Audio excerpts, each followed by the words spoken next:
Hi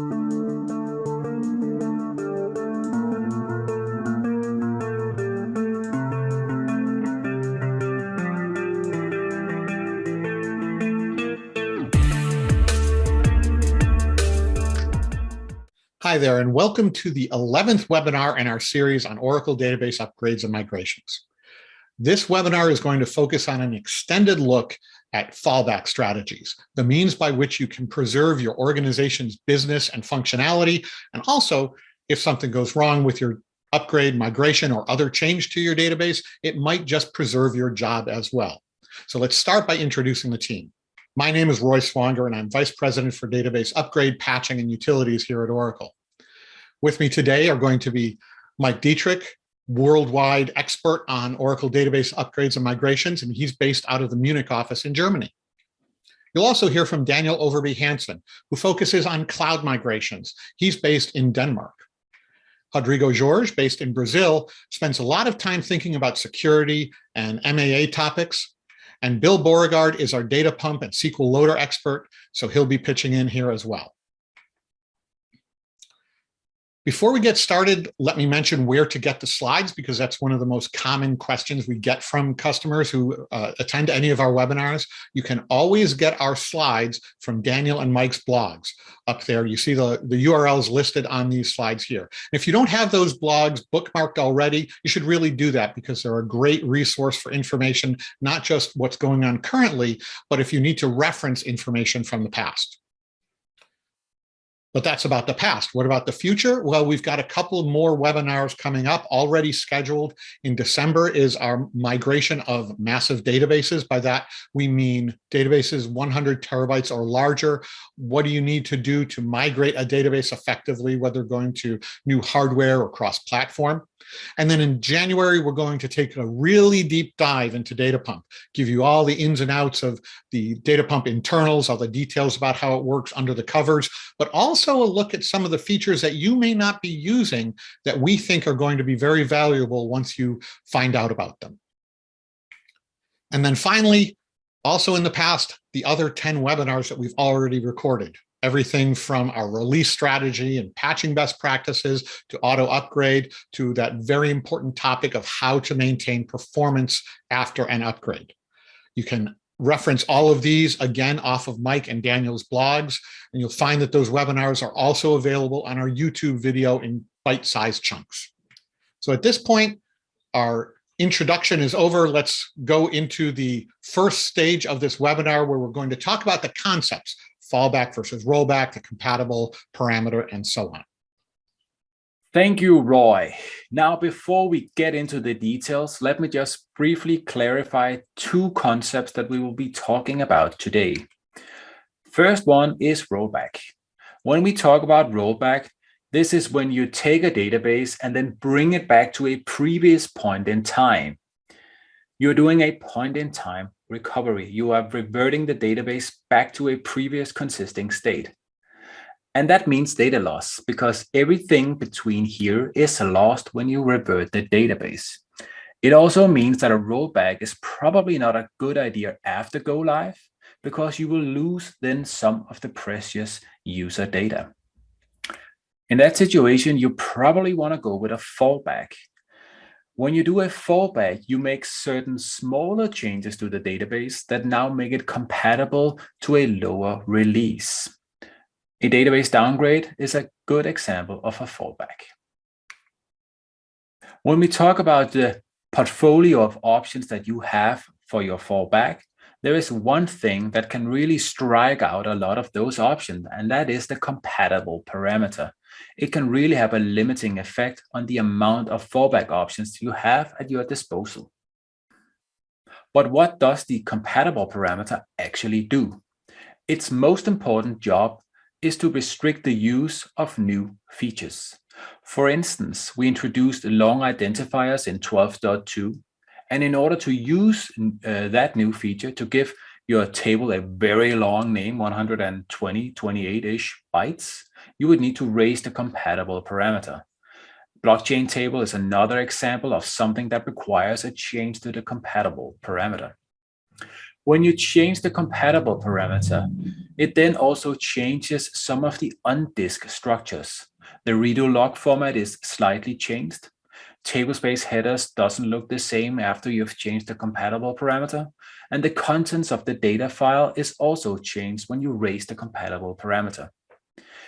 If you want to know more about the compatible parameter, I suggest that you look in the upgrade guide, which has a little more detail about it. One very crucial thing about the compatible parameter, especially in this context of fallbacks, is that you can only raise the compatible parameter. So when you talk about fallbacks, since you cannot turn it down, since you cannot set it to a lower value, that's very important for a fallback. And it actually kind of makes sense that you can only raise the compatible parameter. If we use the previous example of the long identifiers, if you have raised the compatible to 12.2 and started to use long identifiers, how on earth should you then set the compatible parameter to a lower level? What should then happen with those long identifiers? So it's very important to remember that compatible can only go up. And also very important that when you change the compatible parameter, you are then limiting yourself because you cannot use Flashback database or Downgrade afterwards. So remember, I told you that compatible was a limiting factor on your portfolio of fallback options. Here we have Flashback database and Downgrade that you can strike out the very second that you change the compatible parameter. We recommend that you change the compatible parameter after an upgrade, but you wait 1 or 2 weeks. But why 1 or 2 weeks? Well, after 1 or 2 weeks, you hopefully have a pretty good idea of whether your database is performing well on this new release. It gives you enough time to determine whether or not a downgrade is needed. But you can actually wait longer. I know of customers that prefer to wait until certain business critical events has passed, like for instance, Black Friday. And even after months or years, if you haven't changed the compatible parameter, you can still downgrade the database. But when you have decided to change the compatible parameter, to which value should you set it? And the answer is actually very simple. You should always set it to the default of the release you're currently in. So if you're upgrading your database to 19C, hopefully you're upgrading to 19C, you should then set the compatible parameter to 19.00. Don't use 4 digits. Don't change it with the release update. So even if you are upgrading to 19.13, you should still set the compatible parameter to 19.00.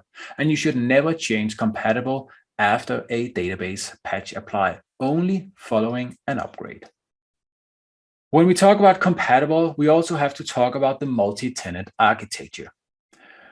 Another good motivation for using a uniform compatible setting using the default of our release is in the multi-tenant environment. When you start to move PDBs around, there is a catch that you have to be aware of.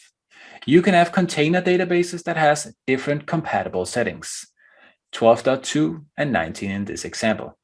If you want to unplug and then plug into another container database, what happens on plugin?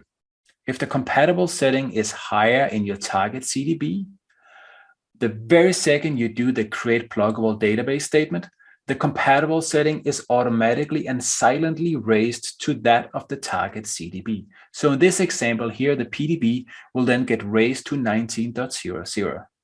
And since we have already learned that the change of the compatible parameter is irreversible, it can only go up, it means that you cannot put the PDB back in the source CDB if that should be required, because it has a different compatible setting.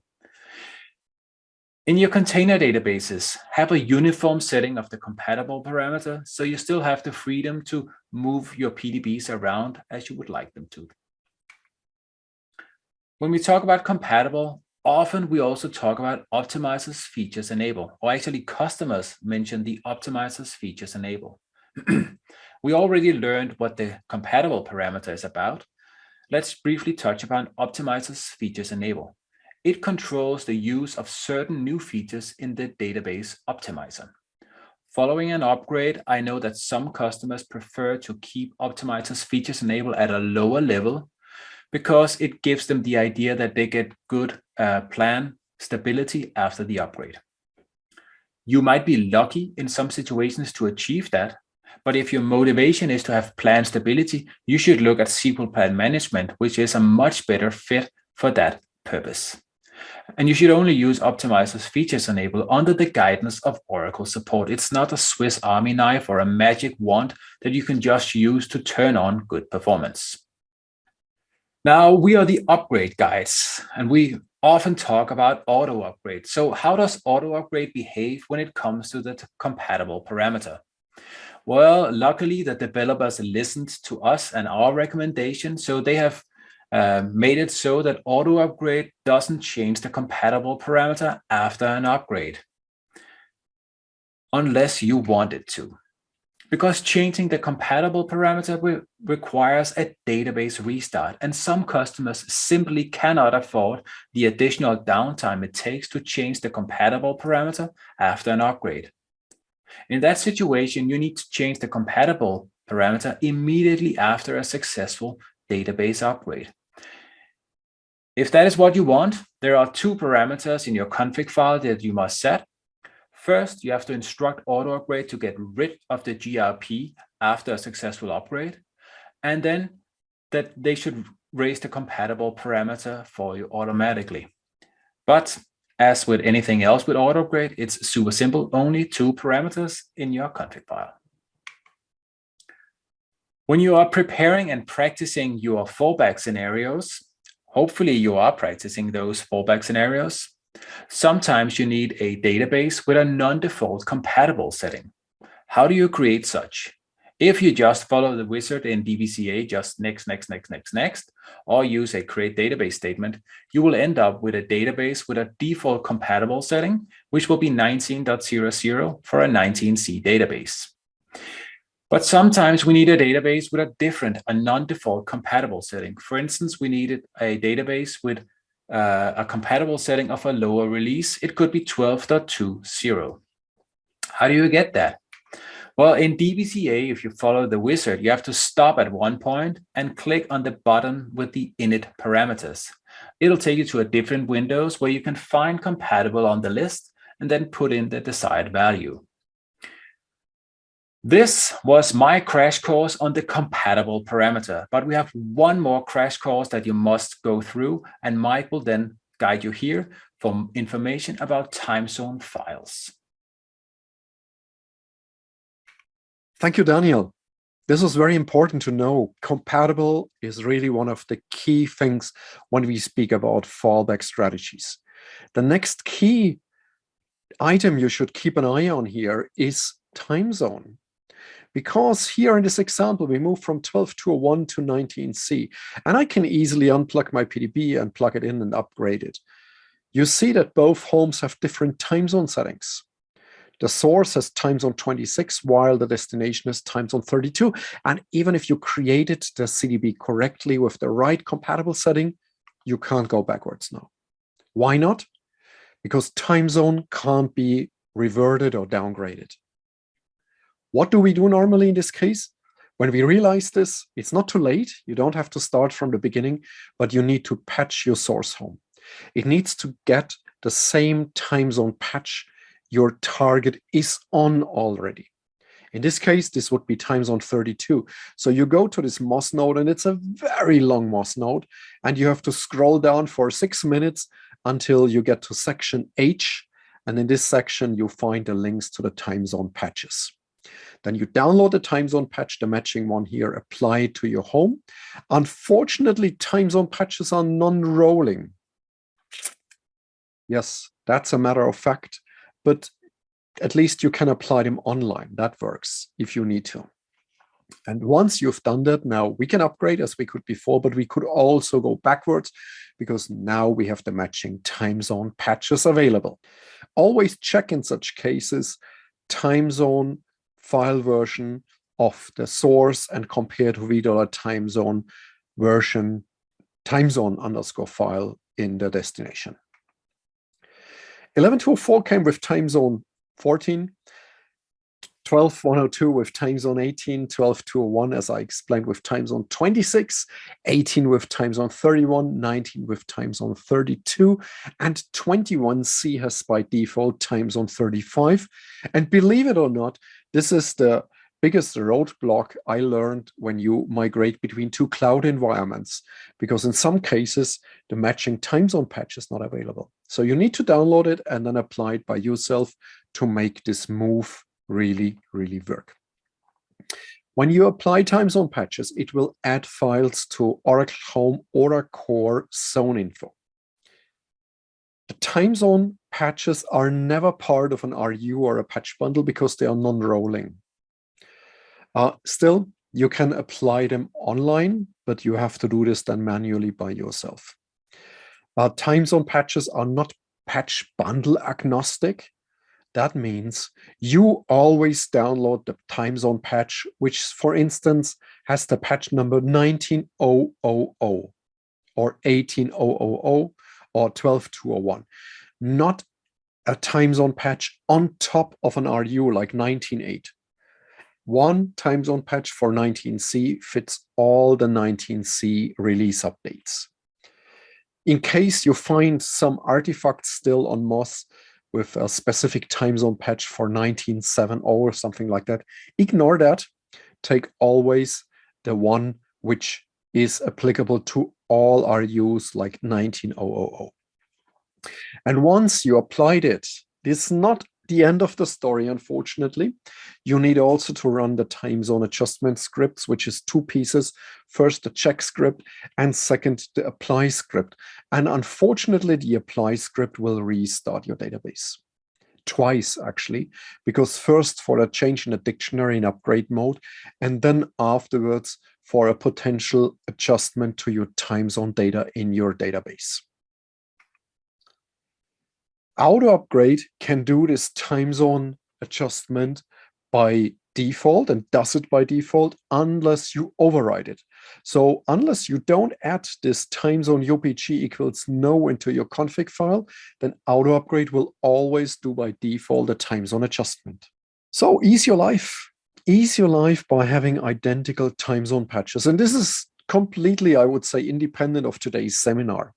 This is really a general rule. Don't have a variety of time zone settings here and there.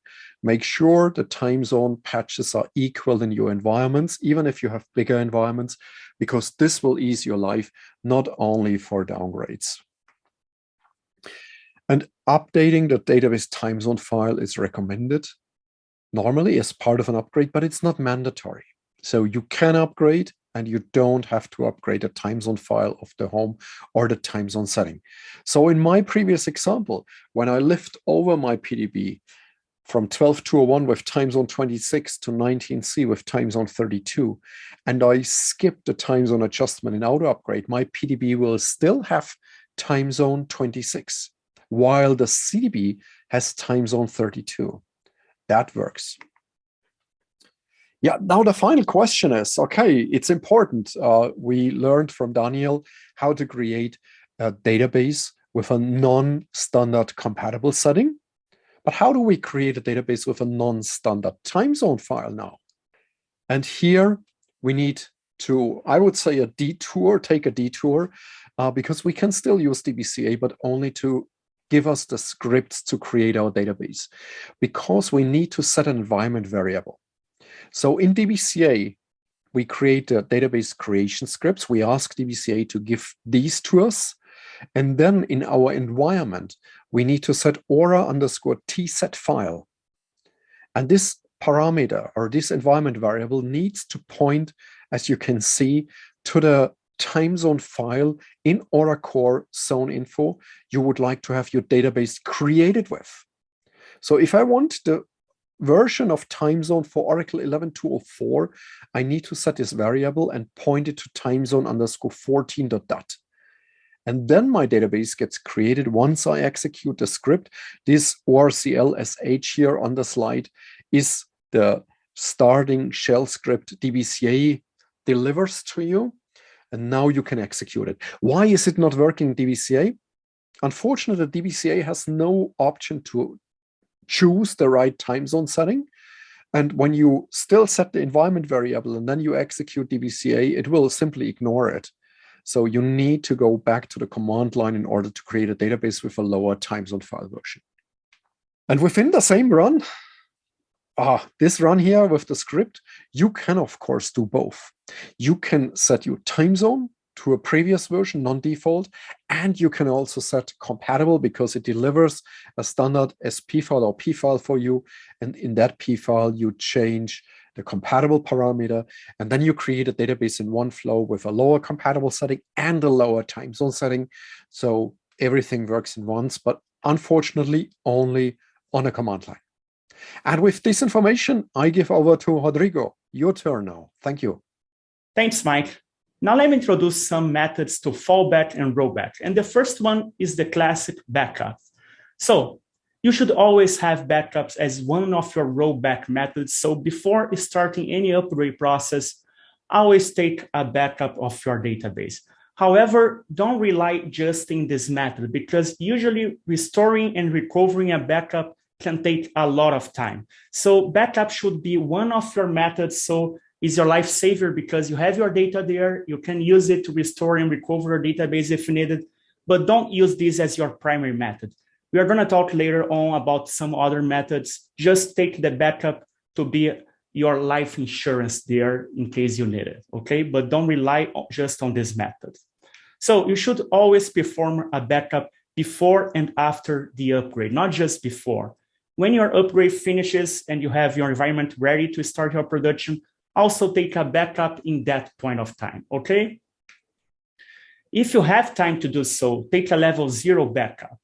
If you don't have time, take level 1. We know that level 0 backups sometimes can take much longer. However, level 0 backups are self-contained backups, which are much faster to restore if you need them. So that's why we recommend level 0 backups, simply because they are much, much faster to restore in case you need them, okay? If you cannot go with level 0 on level 1 backups, what we recommend you to use is block change tracking.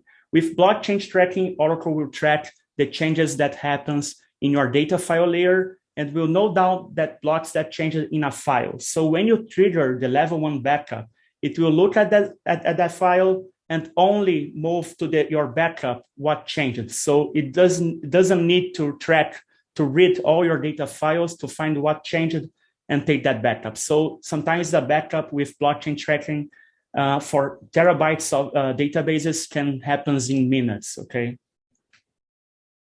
Another thing that can speed up a lot the backup process is the partial offline backup. So the upgrade process does not touch user data. So imagine you have a lot of table spaces there, your system table spaces, which are system, sysops, and undo, and your users table spaces here represented by the users table space, okay? What you can do is you can put your users table spaces in read-only mode, then you take a partial offline backup, meaning you just take a backup of your system table spaces and of course, plus the redo logs and the control files. You don't need to take backups of your users table spaces because they are in read-only mode. Then you start your upgrade process.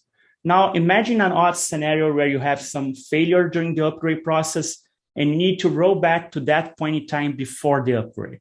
What you can simply do now is restore your backup, which only contains the system table spaces. So it's gonna be a very small backup and this is gonna be very fast. So once you restore them, you simply put your user table spaces back in read-write mode. So this is another strategy that can save a lot of time when you take your backups, okay?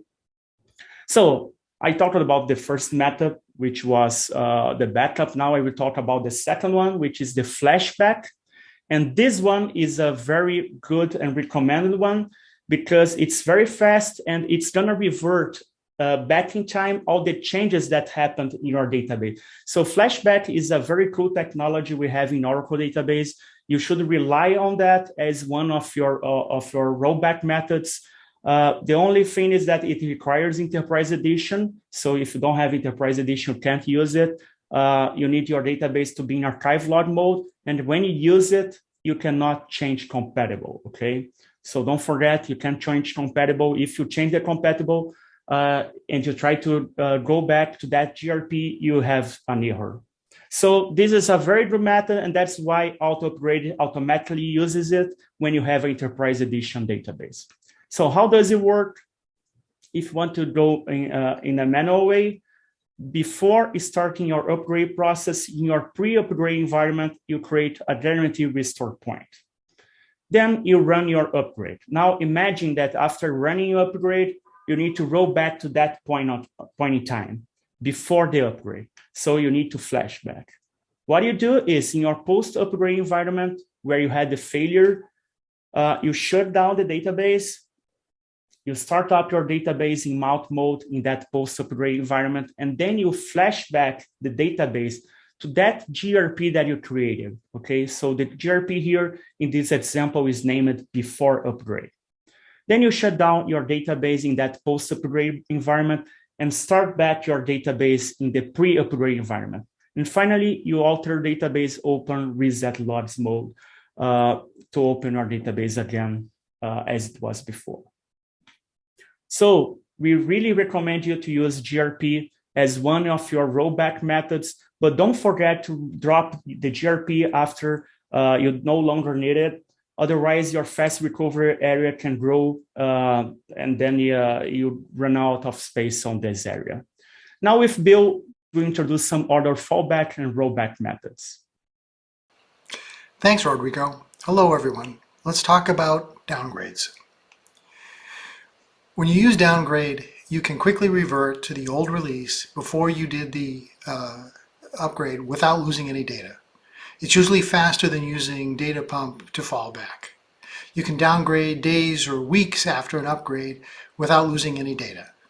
The only considerations are you incur some downtime, you can't raise compatible, you need the same time zone files on the source and destination as discussed earlier, and you can't use any new features of the upgrade. Now, some people might expect a downgraded database to be exactly the same as it was, but that just isn't so. We remove things from the dictionary with the downgrade script so that would prevent the database from working as it had worked before. However, you will find views and other things in a downgraded database that weren't in the original release before upgrade. For instance, you might find new dictionary tables that were not dropped but were truncated, new indices that are not dropped, and in general, dropping is avoided whenever possible. Still, downgrade process guarantees that the database functions and operates as it had prior to the upgrade-downgrade process. Again, compatible state is the key phrase here. We emphasize this because we encounter customers from time to time who are scratching their heads about their downgraded database not being exactly the same as it was before. So these are the releases to which you can downgrade from 19C. You'll notice if you have a CDB environment, you can only go back as far as 12.1.02, since 11.2 had no CDB architecture. These are the releases to which you can downgrade from 21C. You'll see that 11.204 is not included at all. This is again because 21C always uses the CDB architecture, and again there's no CDB architecture in 11.2. Now this slide describes the flow of actions for a downgrade with the source environment on the left and the environments to which you upgraded on the right. Now you want to perform a downgrade. First, on the upgraded database on the right, you start up in downgrade mode by executing the command startup downgrade, which is a special command for database downgrades. Then you initiate the downgrade process. The downgrade script, cat downgrade, will convert or revert the changes in the dictionary, which completes pretty fast, and then when that's done, you perform a shutdown immediate. Then you switch to the old pre-upgrade environment on the left by starting the database in upgrade mode, executing the startup upgrade command. Then you run the cat reload script, which will reload the PL SQL engine, the procedures, code, etc. When that completes, you run the utlrp script to recompile anything that is invalid.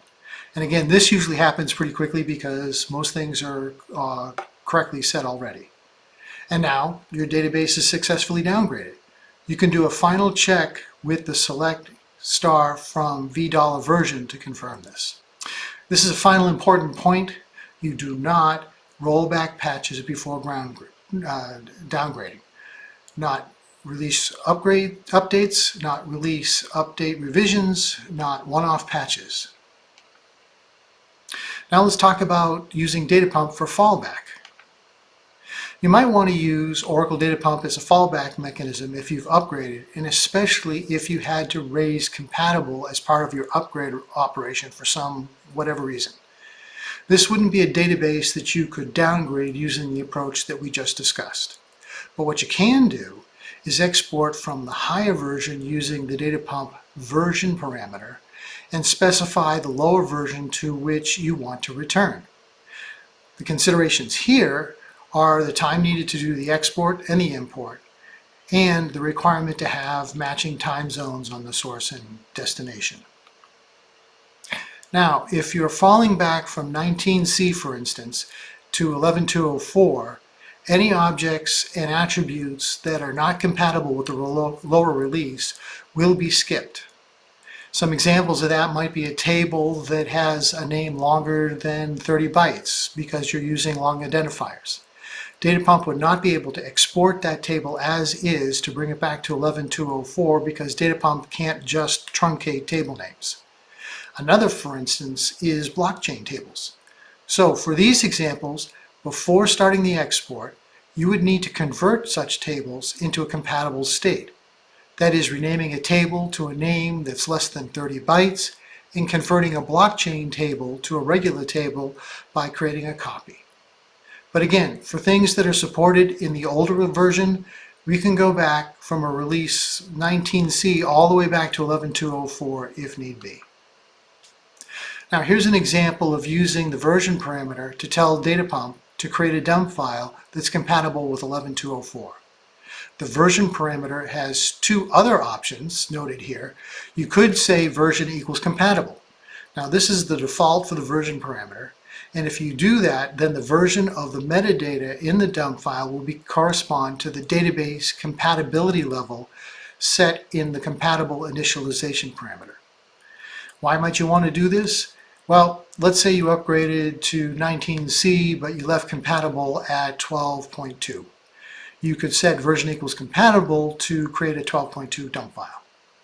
The other option, of course, is you can choose version equals latest to create a dump file that's consistent with the version of your database. In this case, the version of the metadata and of the SQL-DTL commands correspond to the database release regardless of its compatibility level. When you're importing into a lower release, you can't specify network mode using the parameter network link and import directly over a database link. Data Pump only supports network mode imports to the same or to a higher release. So this means that when you downgrade, you must export to a dump file and then import from a dump file. Now the scenario here is post-upgrade. That means you've done an upgrade, maybe even a PDB convert, and you set compatible to a newer version for some reason, and now you want to go back. Reading from the top to the bottom, on the right, you do an export and create a dump file that's compatible with the lower release by using the version parameter. Then, back on the original source environment, to the left, on which you'd like to fall back, you use that dump file to do an import. And if you think that you might need to fall back, it's a good idea to keep your old Oracle home available and to create an empty database for your import. So to review, you can export from 19C with the version equals parameter and fall back as low as 11204. Data Pump will export from the 19C database into the 11204 dump file, and then you can import that dump file into your 11204 database, and everything should be good because it's really an 11204 dump file that Data Pump created. So that's it for me. I hope this has been helpful, and over to you, Roy. No discussion of fallback strategies would be complete if we didn't, of course, cover GoldenGate. This is usually the go-to tool for a minimal or even zero downtime fallback after a database change. So the idea with GoldenGate at a high level is that it's going to provide you zero downtime for fallback from database upgrades, migrations, or even other changes that you might make to the database. That flexibility that it has to go back to other platforms, to literally any version that you could have in support for Oracle database, does mean that it can be a little more complex to configure and set up. So it's worth knowing how it's going to be used. And in particular, that in many cases, GoldenGate isn't performing the migration itself, but it's really kind of covering over the downtime for that fallback. So let's go through it at a high level with some diagrams of how it would work. So let's say you're starting with an 11.204 non-container, of course, database, and you're going to upgrade it and plug it in as a 19C PDB. So you end up with this nice 19C container database, but then at some point after that upgrade and migration to a container database, you decide, well, it's not really working out. I really want to go back to 11.204, figure things out, and then maybe try upgrading again later. Well, what are your options here? You can't downgrade because at this point you've raised compatible. The minimum compatible for a PDB is 12.1 after all. You couldn't flash back. You can't flash back from a PDB conversion, for example. And data pump might be time consuming if it's a large database. So what we would do in this case is we would start by capturing changes using GoldenGate on your 19C system. You might be limping along with suboptimal performance or dealing with some other issue for a while, but at least it's in production and we can capture what's happening there. Then we would instantiate an 11.204 database again, maybe with data pump, and maybe that could take a few hours to do the export, the import into an 11.204 database. Once that is ready, then we would take the trail files for GoldenGate, move those over to the 11.204 database, and then start applying the changes that have already gone in on your 19C production system into your 11.204 database. That's right, GoldenGate can go from a 19C PDB to an 11.204 non-CDB. It could even do that in a cross-platform situation, but of course, going from non-CDB to PDB is not a cross-platform situation. So once you've got this synchronization going, the extract on the one side, the apply of changes on the other, once you have been synchronized, you've caught up to an acceptable lag, at that point, you would then switch your clients over back onto your 11.204 system, and you could do it with minimal downtime. So I think you can see here the role that GoldenGate can play in a minimal downtime fallback strategy. And I hope it's clear that if this is your strategy, then you don't want it to be the very first time you've used GoldenGate. So make sure that you know how to configure it, that you've practiced with it, and so on. But on top of that, there is the time needed in this case to instantiate that 11.204 database. And that's something you really want to avoid if at all possible, because in most cases, a fallback scenario is one where you need to go back as quickly as possible. You're not just falling back for fun, you're doing it because you've encountered a performance issue or maybe some application that you didn't realize couldn't connect to a 19C database or something like that. So how do you avoid that? Well, the simple thing is to plan in advance. You can have your source database still in place, and when you migrate to a new hardware or to a PDB, for example, you copy the files over, leave your original database in place, and have GoldenGate replication set up as part of what we would call a phased migration.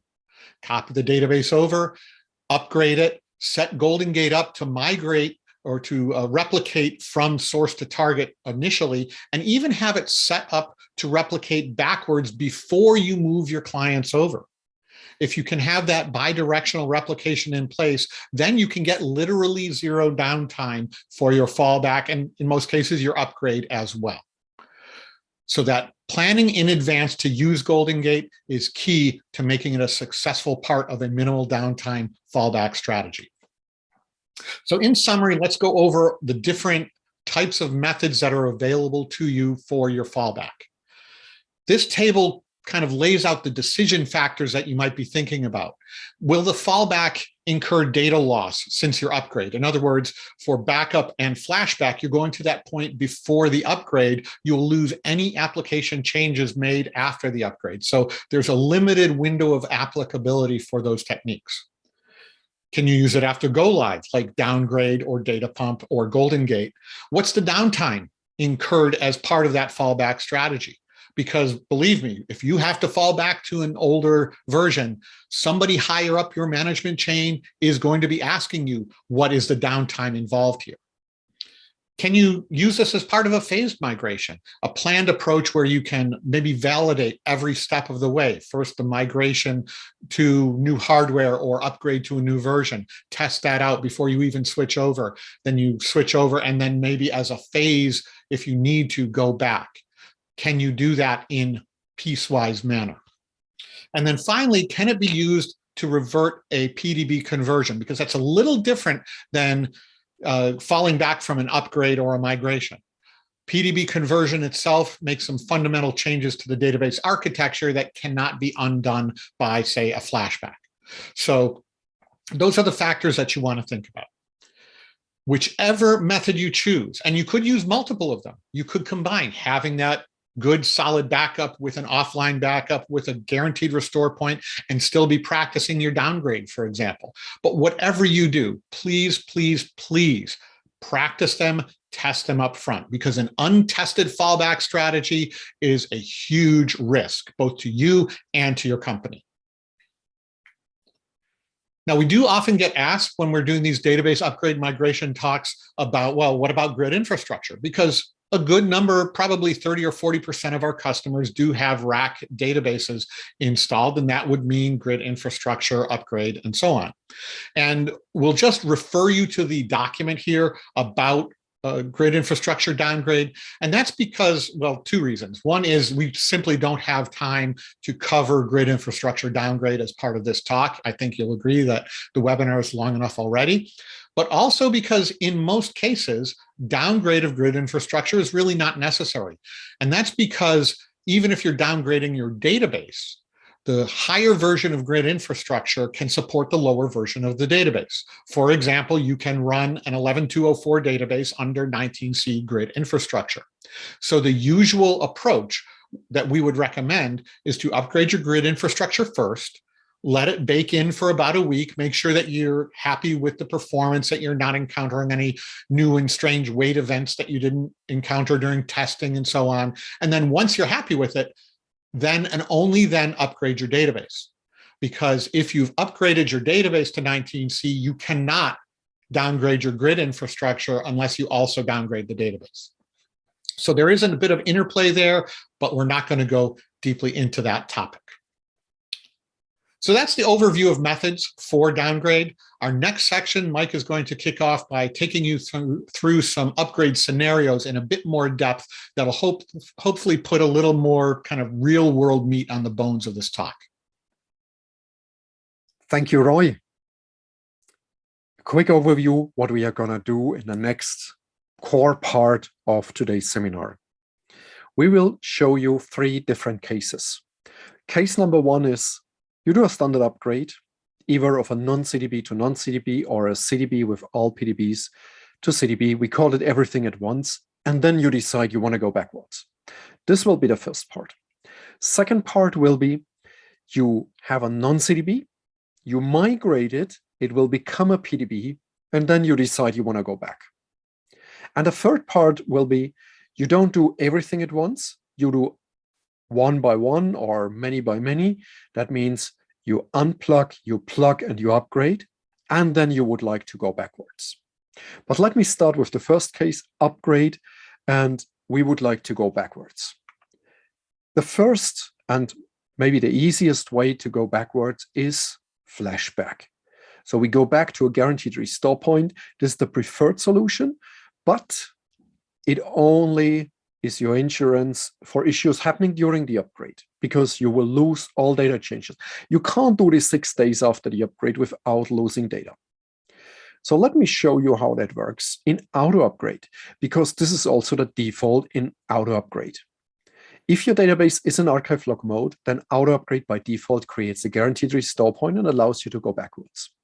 The parameter here marked in red, restoration yes, is default, unless you set it to no. And also the second parameter, drop the GRP after upgrade, is no by default because auto upgrade keeps that parameter. You have to drop it manually. Unless you intentionally change this parameter to yes. And then no worries, no fear, auto upgrade will only remove the restore point once your upgrade was successful. When we go backwards with auto upgrade, because auto upgrade allows you to do that, then auto upgrade will also take care on the entries in etc or top, if there were any, on the cluster registration, on moving the files backward, which includes the P file, the SP file, the password file, and much more. So let us have a quick demo here and see how that works.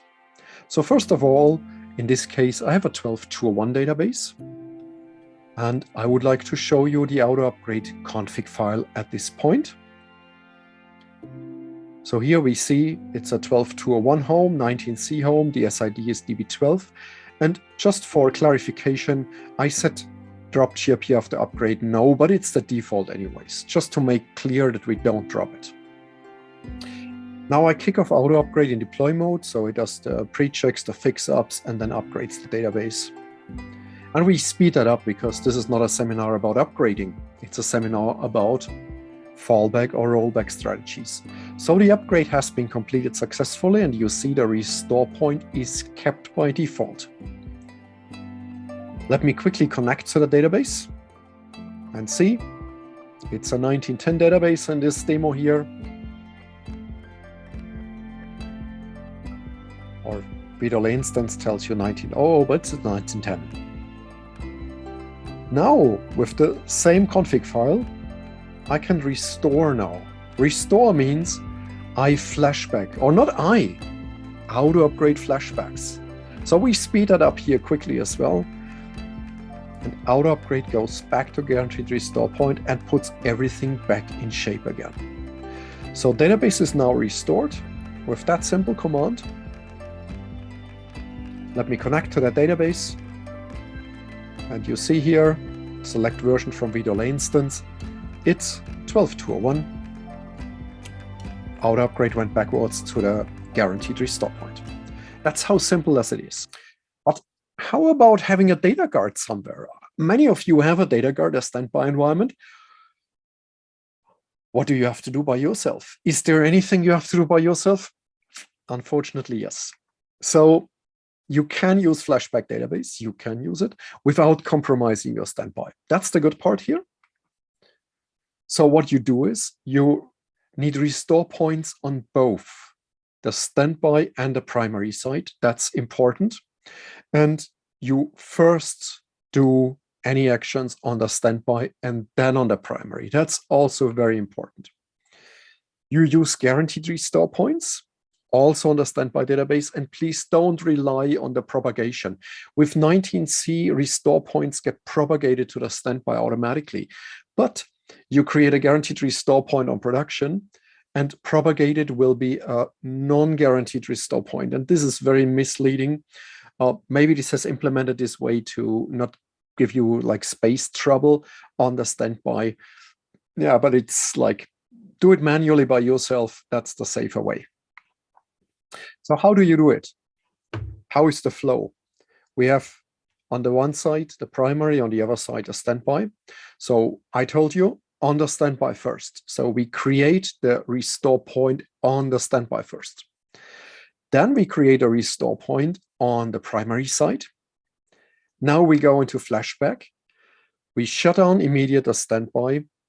Now we flashback on the primary. And then we can flashback on the standby as well. So this is how the flow works. If you follow that advice, everything goes well. If you said, hey, broker, please have a nap, sleep a bit, and we talk later, because the broker does not support that action right now. So you must silence the Data Guard broker. You must shut it down during these flashback operations, because otherwise the broker thinks, hey, something is really wrong here. Let me change that. Let me interfere. We don't want this. So keep the broker silent, shut it down, bring it back afterwards, and all is well. So what you do here is on the broker configuration files, check where they are and recreate. In our opinion, this is the best way. You recreate the broker configuration afterwards. So create configuration, add the databases, and then enable the configuration. In database 19C, this is new here. You can export and import the configuration in the Data Guard command line interface. That's quite neat, actually. How about RAC? You can use Flashback database as well when you have a RAC database. No worries here. Also, it works here, but you should do it only on one instance, please. So one instance should be up and running, and then you issue or you initiate the flashback operation, okay? And of course, when you do that, you should also take care on the SRV CTL configurations. So you need to stop all instances and mount only one instance, like in the first block here. Then you flashback your database. Flashback in the higher release, all the database open reset logs in the lower release, and then you start the database now with all instances again in the previous home's environment. And I think we went a step further here, because part of that seminar is also, we wanted to make it as complicated as possible. So Daniel will now guide you through that and show you the demo environment, which I think includes RAC and Data Guard and everything. So Daniel, over to you from here. Thanks, Mike. You're absolutely right. This demo has it all. Flashback database, RAC, and Data Guard. Because if something is worth doing, it is also worth overdoing. So let's do that. In the demo, we have two sites, Boston and Chicago. We have one database called DB. I know it's a very creative name. DB Boston is the primary database. And on the Chicago side, we have DB FRA25C. The primary database is a RAC database running on two nodes, Boston 1 and Boston 2. And the same applies for the standby database, Chicago 1 and Chicago 2. The database has just been upgraded to 1911 from 12.102. And both of the Oracle homes are still present on all of the nodes. Before I did anything, I manually created a restore point on the standby database. And because I used auto upgrade to do the database upgrade, it created a guaranteed restore point for me automatically as part of the deploy process. But now we find out that there is an issue. We need to flashback the entire environment to the 12.102 state before we did any changes at all. The first thing that I have to do is to stop redo transport and redo apply on the standby database. And then as a precaution, I shut down the standby database. I could leave them running, but I shut them down and keep them shut down just as a precaution until I've verified that the flashback operation succeeds on the primary database. I keep them offline just to be on the safe side. Then I switch to the primary database and I issue a flashback database. When that completes, I can restart the instance and start them in the lower Oracle home and then open the database with reset logs. Now that I know that the flashback operation has succeeded on the primary database, I can then restart the standby database and then also do a flashback of that database. When it completes, I can restart the databases in the old Oracle home, start them in mount mode, and then re-enable redo transport and redo apply in the standby database. So that's the overall procedure. Let's see how it works in a real demo. The first step is to stop the standby database, just to be on the safe side. I'm connected here to Boston 1, which is the primary database. I connect to Data Guard CLI and I use the show configuration command just to verify the Data Guard setup. Everything looks good. Then I connect to the database and I can use $Data Guard config to see the same as well. Now I'm switching to Chicago 1, the standby side. And I connect to the standby database and I stop the Data Guard broker. Then I stop the entire database, all instances, using srv-ctl. And just to be on the safe side, I disable the database as well, so that no one by accident starts the database. Using srv-ctl status database, I can see that all instances of the standby database has been shut down. So now I can work on the primary database. I'm connected here to Boston 1 in the primary side. Also on the primary database, I shut down the Data Guard broker. Then, because I've used auto upgrade for the upgrade, I can also use auto upgrade for the flashback operation. So I use the restore option, and now auto upgrade will start to bring everything back to the 12.102 state. After a while, the flashback and all the auxiliary operations complete, the job has been restored. So let's connect to the database. And I can see from $instance that the database is now running 12.102. The flashback has succeeded. So now it's time to flashback the standby database. So I'm connected here to Chicago 1, the standby site. I start the database in mount mode. And then I flashback the database to the restore point that I had manually created. Then I shut down the instance again.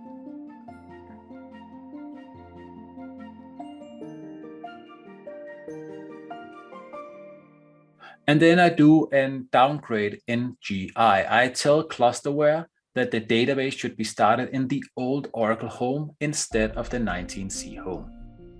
I can then modify the database, tell ClusterWare to start it as a physical standby in mount mode, re-enable the database, and then start the database, which will bring up both of the instances of the standby database. I use the status command to verify that both instances are running in the Chicago side. Now I need to recreate the Data Guard broker config because it doesn't survive a flashback operation. So I'm connected here to Chicago 1, the standby side. I restart the broker on the standby database.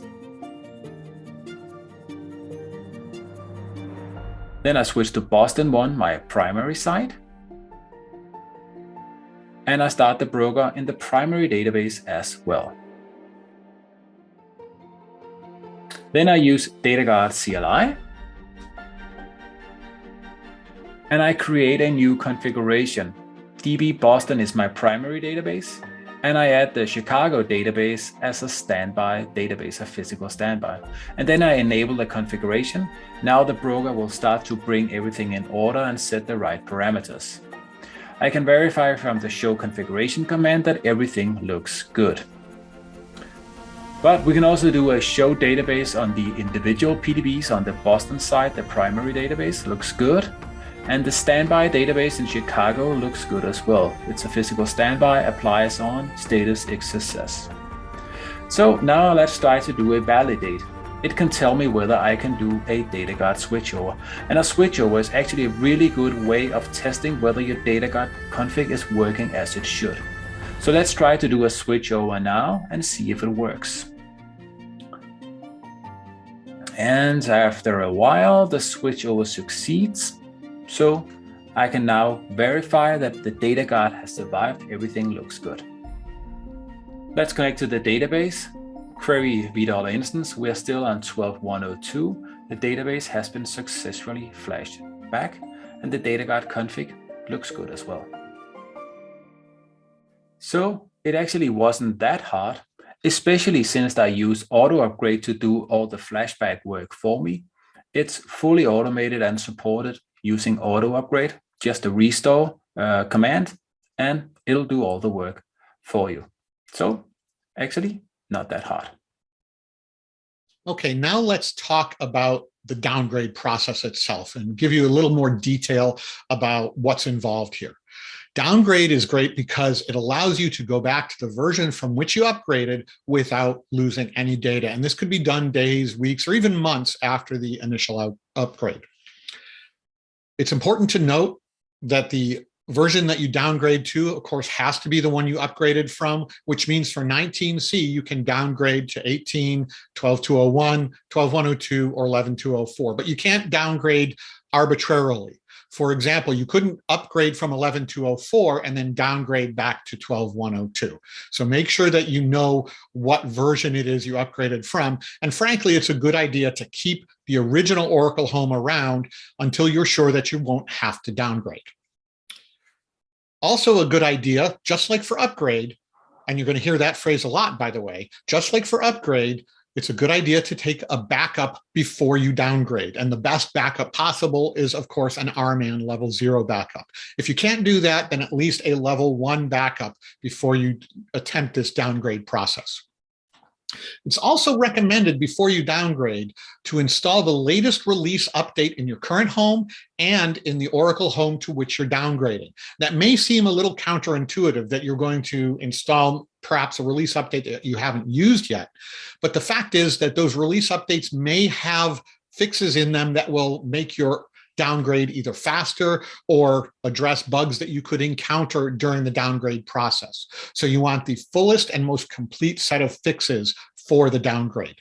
Of course, we recommend being on the latest release update for your upgrade as well. But at this point, if you're already falling back, that's water under the bridge. What about statistics? Well, again, just like with upgrade, we would suggest that after the downgrade, you immediately gather dictionary statistics because the downgrade is, after all, going to heavily affect the dictionary of the database. For fixed object stats, again, just like the upgrade, we suggest regathering them after your database has had some time in a typical workload in the version that you're now going to be running. And then for optimizer statistics, well, just regather stale statistics as you normally would. Well, what about Data Guard? This can always add complexity to an upgrade or downgrade situation because you have not just one database, but a primary and at least one standby. Well, downgrading a database does not have to negatively affect your standby. You can bring the standby along with you with a pretty simple set of steps. First, you would downgrade the primary. And while this is happening, of course, redo apply is going to be happening on the target system. The redo will get shipped over there. And then you would wait for the redo to finish applying to your standby database. At this point, you're going to restart both databases in the lower Oracle home. Because remember, the Data Guard was, or the downgrade was happening in the higher Oracle home. In this case, let's say 19C on both cases. We then restart the databases in the lower version Oracle home. And then on the primary, you would go through the cat reload and the recompilation of invalid objects using UTLRP. Afterwards, run data patch to make sure any one-off patches get applied in that old Oracle home, because the cat reload won't do that for you. Once that's all done, then you can wait for the redo to synchronize again, and both your primary and standby will be at the old Oracle version. Now, it's important to note, if you're using Data Guard Broker, that the broker does not itself support the downgrade operation. So this means that you have to shut down the Data Guard Broker when you're going to perform this downgrade. And in fact, in general, it's a good idea to back up your Data Guard Broker configuration before the upgrade. Then you could just restore it after the downgrade if needed, or otherwise you're going to recreate the Data Guard Broker configuration after you've completed downgrading. And finally, what about RAC? RAC and Data Guard are often used together, not always, of course, but even for a RAC database without Data Guard, what are the complexities involved there? Well, the first thing is, yes, it is possible, of course, to downgrade a RAC database. As I mentioned earlier, when we were talking about things like GoldenGate and grid infrastructure download, a higher version of grid infrastructure can support a lower version of a database. So what we're talking about here is simply downgrading the database within a grid infrastructure configuration. Just like upgrade, there's that phrase again, just like upgrade, for downgrade, cluster database has to be set to false. We're only going to be working on one node of the cluster to perform the downgrade. So what we would do is we would stop all the other instances, stop all the instances of the database and set cluster database to false. And then you can simply downgrade using the DB downgrade script. Afterwards, we would restart in one instance, only one instance in upgrade mode to run cat reload, recompile invalid objects with utlrp, and apply data patch, just like downgrading any database. Only once that is done would we stop the instance and do the clusterware downgrade. Now, what I mean here is not downgrading clusterware itself, but the servectl command, which tells clusterware that this database is now running in its older version Oracle Home, and that the services provided by clusterware should be those for a 12.201 or 12.102 or 11.204 database. So once you've done that, then you can set cluster database to true, restart the database on all instances, and so on. Whoa, whoa, whoa, whoa, whoa. Hold your horses there, Roy. That's my part. I want to do the demo. Okay, so the environment is pretty similar to the previous demo. We have the Boston and the Chicago side. It's the same database, DB Boston and DB FRA 25-ish. We have a RAC database on the primary. We have a RAC database on the standby. The database has just been upgraded to 1911, and we still have the old Oracle Home present on all the nodes on both sides. So what do we need to do now in order for the downgrade to happen? Well, first, we shut down all except one instance on the primary database because the downgrade happens with cluster database set to false. Then we start up the remaining instance in downgrade mode, and we can then use the DB downgrade script to downgrade the data dictionary on the primary database. Notice that redo apply is still happening on the standby database, because this is a very crucial step. After the downgrade has completed on the primary database, you should ensure that all redo from that operation is transported to and applied on the standby database. Do not continue until all redo is applied on the standby database. This is very important. Very important. Okay, we verify that. What we do now is that we shut down the instance on the primary database, and we then bring it up in upgrade mode in the lower release in the 12.102 home. And we do the same with the standby database, but here we can keep all the instances running. Then we reload the data dictionary. We use the script cat reload to reload the data dictionary in the old release. When that happens, we can start all the remaining instances on the primary database. Redo will then be transported and applied to the standby database. And now the downgrade has completed, you can start to use the database in the old release again. But we need to see it in action. We need to see a demo. So let's get on with it. First, we need some preparation work. I'm connected to Boston 1, which is on the primary site. We can see here it's running 1911. We can verify the Data Guard config. And as you can see, it's a container database with one PDB. First, we have to wipe out the unified audit trail. You cannot downgrade if there are records in the unified audit trail. So wipe it out from all containers and then set the cluster database parameter to false. Then we stop the primary database, all instances. You can see no instances are running on the Boston side, on the primary side. So now we can proceed with the actual downgrade.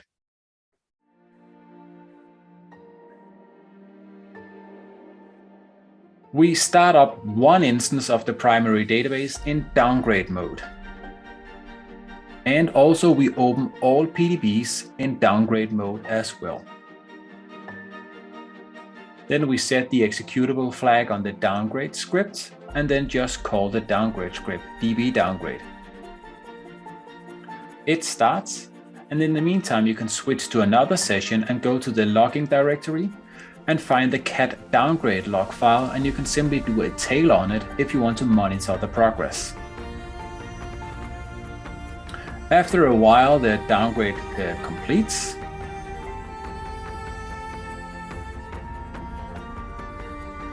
We connect to the database and do a few log switches, and we can now see that the primary database is on sequence 25. Now we have to ensure that all the redo is applied on the standby database, so we will switch to Chicago 1 on the standby side, and we can see here that sequence 25 has been received and applied on the standby database, so we are good to go. We now can shut down the primary database. We shut down the standby database, all instances as well. And now we can finish the downgrade. It happens in the lower release Oracle Home. So I'm connected here to Chicago 1, the standby side, and I do the SRV CCL downgrade. So Clusterware will now start the database in the old Oracle Home. This is what happens here with the start database. Since I've done the downgrade, it now happens in the 12.201 Oracle Home. And then I start redo apply.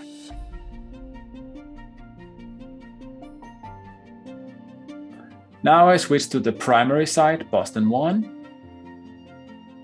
I set the environment. Connect to an instance and start it up in upgrade mode, and only one instance of the RAC database on the primary database.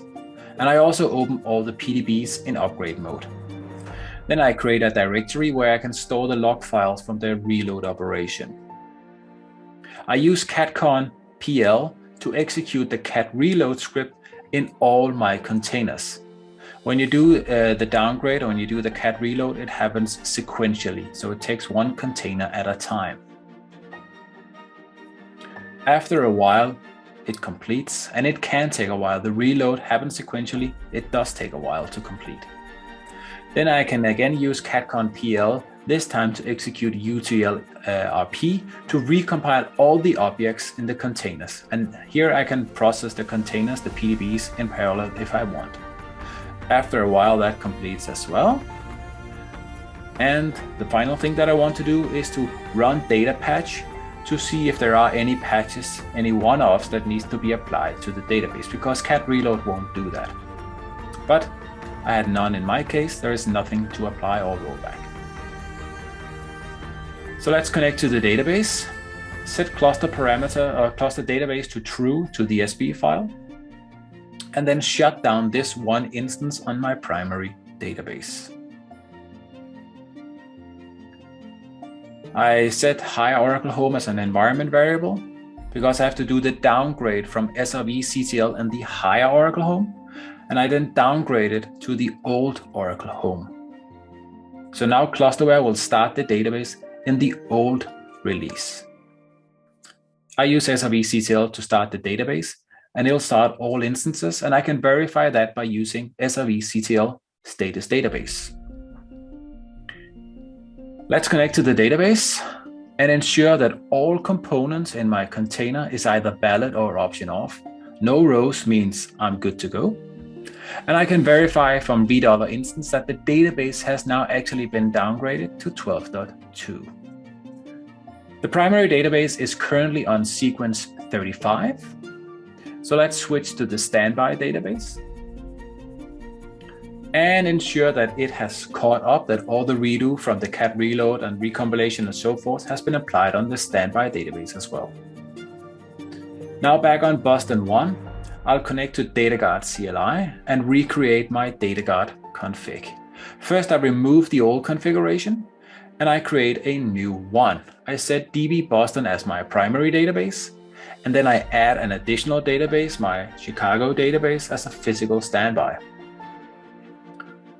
I enable the configuration, and now the Data Guard broker will ensure that the correct database parameters are set. I can use the show configuration command to see that my Data Guard config is as it is expected to be. Primary is Boston, And the Chicago side, DBFRA something, is the physical standby. Like you saw in the previous demo, I could also have done a switchover or used the validate command to further ensure that my Data Guard config is sound and safe. But we've already seen how that works, so for this demo, I will skip it. When you have to do a downgrade yourself, I would recommend that you do a switchover in the end to ensure that your Data Guard is working, that your database is fully protected. So, a product manager showed you a recorded demo and it worked flawlessly. Of course it does. Everything works in a recorded demo or in PowerPoint. But if you have to do downgrade or flashback yourself, there is a bug you should be aware of. If you try to restart the database in the old Oracle home and you run into an error like this, that there is an unknown parameter, _unified PGA pool size. There's a very simple workaround. You just connect to the instance and you create a P file from the SP file. You remove the offending parameter and then start up on that P file until you can create a new SP file without that new parameter. Because what happens is that the parameter _unified something is unknown to the previous release. It's a new parameter that gets written into the SP file when the database is running on the higher release. But we have a rule that new parameters should not be written to the SP file unless the compatible parameter has been raised, which wasn't the case in our demo or in your case, because if you raise compatible, you cannot do a downgrade. So simply that double underscore parameters shouldn't be in there. It's clearly a bug. We have filed the bug, but unfortunately, it's still pending for a release update inclusion. So be aware of this potential issue. And if you run into it, either get a one-off or you can use that workaround. So on with the next part here, and that is conversion. So we have a non-CDB and we migrate it to become a PDB. But what if you would like to go backwards? So this is the setup here. We have a 12.201 non-CDB database, and we would like to upgrade it to 19C and then plug it in and convert it into a PDB. In order to have any possibilities of going backwards, it must be a CDB with compatible 12.201 or matching the source compatibility. So let's assume we did all that. But auto upgrade does that for you. So you don't have to do this manually by yourself. The only extra thing you need in your auto upgrade config file, you need to specify the last line here in the config file, target CDB. This is the CDB you're going to plug in. Auto upgrade does not create it for you, so you have to create it. And please remember how to create that CDB with the correct compatible setting. And remember also the time zone files. Then you kick off auto upgrade with deploy mode, and auto upgrade does the upgrade, and then the plugin checks and then plugs it in, even across servers now. So we have a source database, 12.201 non-CDB. We upgrade, we plug in, convert. We have set intentionally in this CDB compatible 12.2.0 as it is set in our source non-CDB. How can we go backwards? We can have a CDB 12.201 and we can run downgrade scripts. So we get downtime now and we run downgrade scripts. And once the downgrade scripts are finished, we can unplug and plug and then finish the downgrade afterwards in the source environment. We will show you in the next chapter how that works in detail. So this would be an option, but we would end up with a CDB, not a non-CDB. We have now a PDB 12.201, but what could we do with that? There is no reconvert. There is no actually PDB to non-CDB. The script is called non-CDB to PDB, but there's no reverse unless you write it. What do we do? Any other options? Still compatible 12.2.0. Couldn't we do transportable table spaces? Compatible is set correctly, but no. Unfortunately, it's a lower release, so we can't even do that. That does not work. Transportable table spaces works only same release or higher release, but never to a lower release, regardless of your compatible setting. There's a nice blog post out there. So while a transport to a lower release may work in some cases, it's not an action Oracle supports. So also that doesn't work. But I think Rodrigo has an idea how to do that. And over to Rodrigo, and he will explain how to do this. Thanks, Mike. So how do you go back from the 19C database now running multi-tenant architecture to the 12.2 database in the non-CDB mode? This is the puzzle we have here, and we're going to see in the next slides how to solve it. So as Mike said already, there is no way to reverse the non-CDB to PDB conversion. And the reason there is no way to reverse it is because the move to multi-tenant architecture is more than an upgrade. This is a migration. So the usual fallback methods that we have, like the downgrade will only work if you go back to the CDB architecture. It won't work to the non-CDB architecture, or the flashback. The flashback also doesn't work when you convert from non-CDB to PDB. So we need to find out a way, and usually the way is a logical migration way. So the only possible fallback options in this case is using data pump or GoldenGate. Transportable table spaces won't work again because it only works on the same version. And plug into the source version CDB. When you run the downgrade, it works. However, again, you're going to be in the multi-tenant architecture in your source database, not in the non-CDB. So looking those methods, what we can try is to mix some of them to get the result we want. And that's what we are going to do. So imagine again, we are here in the 19C database running in the CDB architecture, and we run Rollback. What we can do is we can downgrade, unplug, plug, and cat reload in the 12.201 database, but now we have a 12.201 database running in the CDB architecture, not in the non-CDB. But now that we are already in the 12.201 database, what we can do next is use transportable table spaces to now move from this version to the same version in the non-CDB architecture. And this is supported by the transportable table spaces. So splitting the process in these two phases, we can achieve what we want. And now let's take a look in the full process in this next video. So first I run ls patches to show the patches installed. And this is a 12.201 database with the July 2001 RU applied. So first I will create a brand new database in 12.201 as a non-CDB database.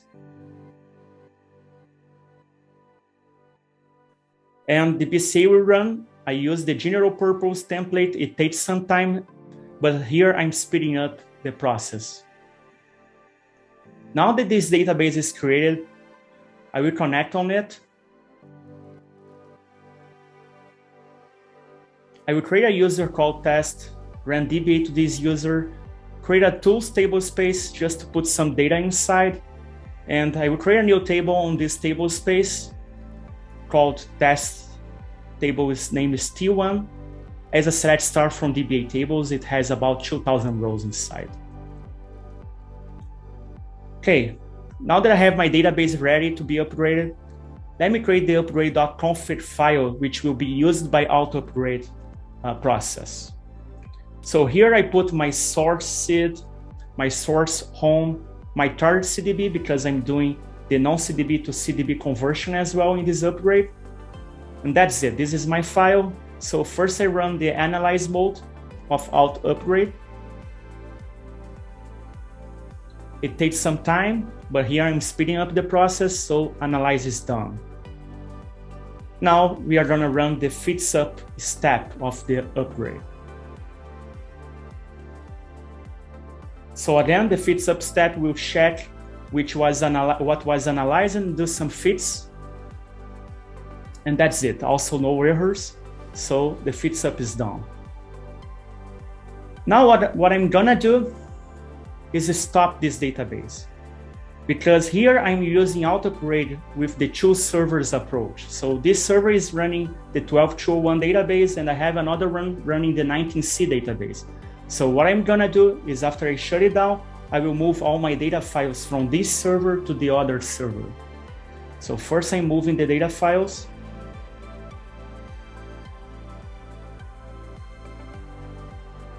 Now I'm gonna move the password file and the ASP file.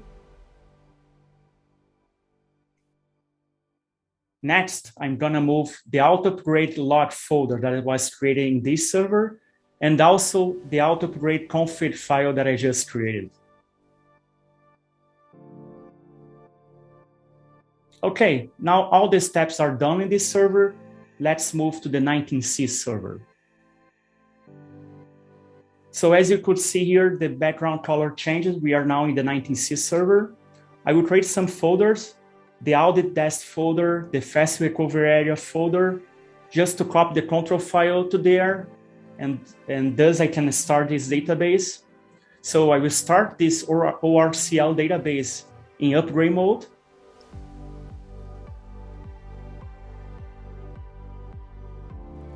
Okay, and now this database is started. Okay, next what I'm gonna do is run dbca to create a brand new CDB19C database. But here, the last line, as you can see, compatible with 12.2.0. So this will be a CDB database that I'm gonna use to plug this 12.2 database that I'm upgrading and converting to this CDB architecture. So this process takes a bit more time because I'm not using the general purpose template. It's gonna deploy the database from scratch and install each component individually, as I'm requiring a specific compatible value here for this database. Okay, now that the database is created, I will just run ls patches to show that this is a 19.13 database.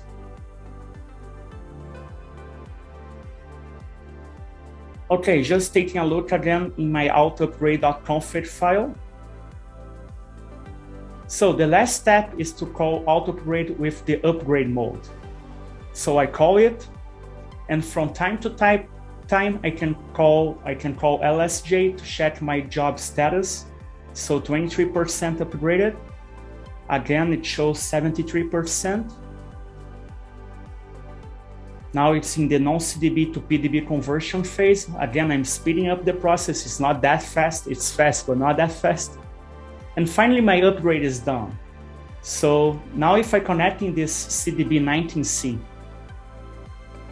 I see that my PDB 12C is there. This is my 12.201 database converted to this database. And when I change the container, I can see my table there. Now, as you can see, the compatible is 12.2.0. Now let's imagine a situation where we go live and we create some new data on this database. So I create the table called test.t2 table here. Okay, so this is a post-go live. But now you decide that you need to fall back to the 12.2.01 release after the go live. So what do? We need to start the fallback process. The first step is to clean the unified audit trail area. This is a requirement to downgrade the database. So I clean it. Now again, listing my PDBs, I will close the pluggable database that I'm downgrading and open it in downgrade mode. Okay.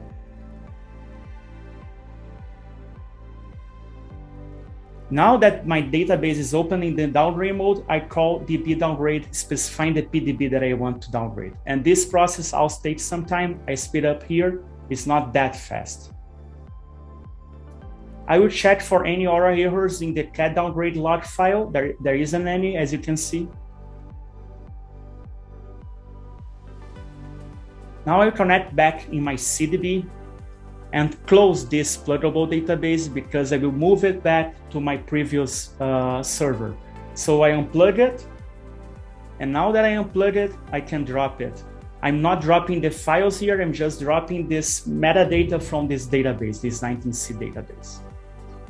Okay, now I need to move back the data files and this XML file for the unplug back to the 12.2 server.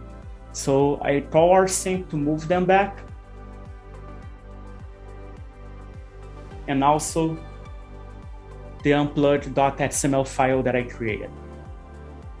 Now let's go back to the 12.201 database.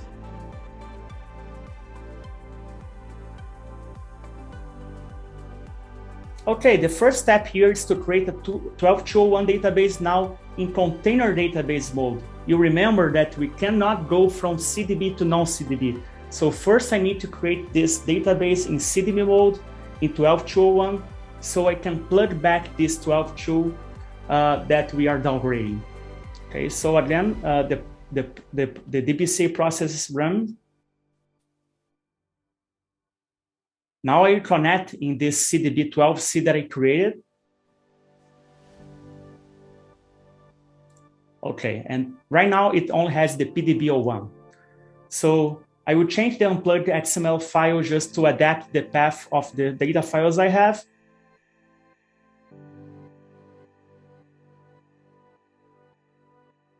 And now I will create a pluggable database using the XML file that I moved from the 19C database. I will open this PDB12C in upgrade mode. And finally, I will call cat reload. So cat reload will reload all the dictionary objects on this database. It takes some time to run. And finally, when it finishes, we have the database reloaded in the 12.201 release. I created this cat reload log file for any errors. As you can see here, there wasn't any. So finally, I will connect in CDB 12C database. I will close this PDB and open it back in read-write mode.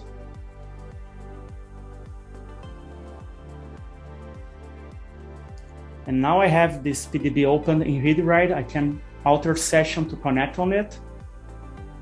And here I can create in my table test.t1 and test.t2. So right now we already downgraded, but we are still in the CDB architecture. So the final step is to get out from the CDB architecture to the non-CDB. And this is what we do using the transportable tablespace method. So first I will connect in the CDB 12C again. I will change to the PDB and I will list all the table spaces I have. So I put this tools table space in read-only mode and also the users table space in read-only mode. Those two table spaces are the only table spaces which are not system table spaces in this database. And I also changed the default table spaces for test user to system, because when I call XPDP as this test user, it's gonna create some underlying tables. And if my default table spaces was the one which is in read-only mode, I would get an error here. So I run the full transportable table space. And now it's exporting everything from that pluggable database.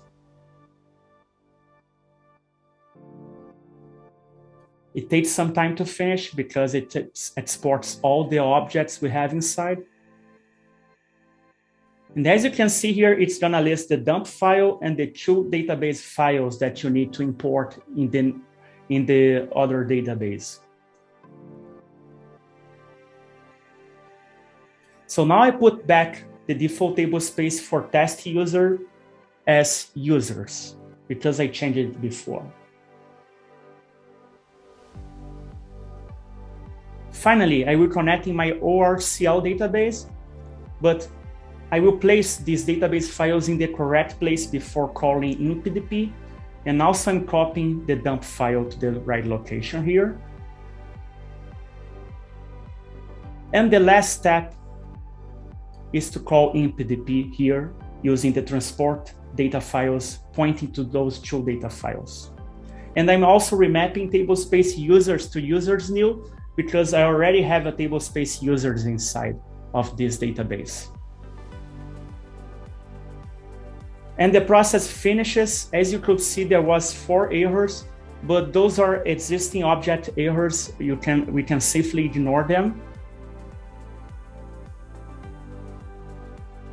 And finally, if I connect in this ORCL database, as I can see here, I have my data back in this non-CDB database in the 12.2 release. And that's it. Now with Mike with the Unplug-Plug scenario. Okay, we are ready now for the last part of the section here, Unplug-Plug, and then go backwards. The concept is very simple. We run the downgrade scripts in our PDB, then we unplug it, we plug it back into the source, and there we run the reload scripts to reload the PL/SQL engine and the packages and everything else. Be aware of the silent compatible change. We can't repeat it enough. So by default, your CDB is 1910 or 1900. And once you move over and you upgrade, you can't go backwards with this compatible setting. And therefore, as we explained before, you must create your receiving your target CDB with a lower releases compatible setting. And the only approach is custom creation of that CDB in DBCA, or you use scripts. Also make sure you have equal time zone files. You can fix that afterwards, as we explained before, but best thing is you do it now. So you check $time zone file, and if the time zone files are non-identical, then you apply the patch via this MOS node. You will find it to your source or to your target. To apply the time zone patch, you must run these scripts in CDB$root. You don't have to run them for all your PDBs, but in CDB$root, that must be present.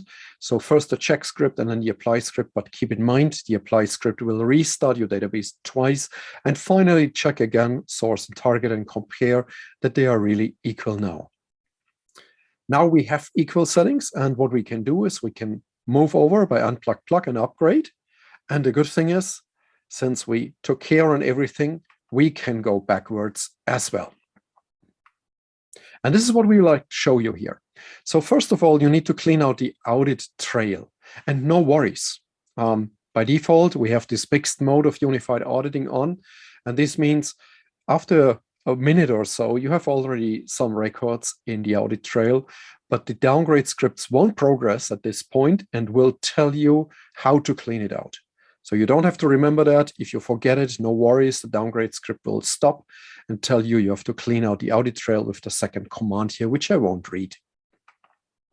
Once this is done, we can start our PDB now in downgrade mode. So the PDB gets downtime at this point, of course.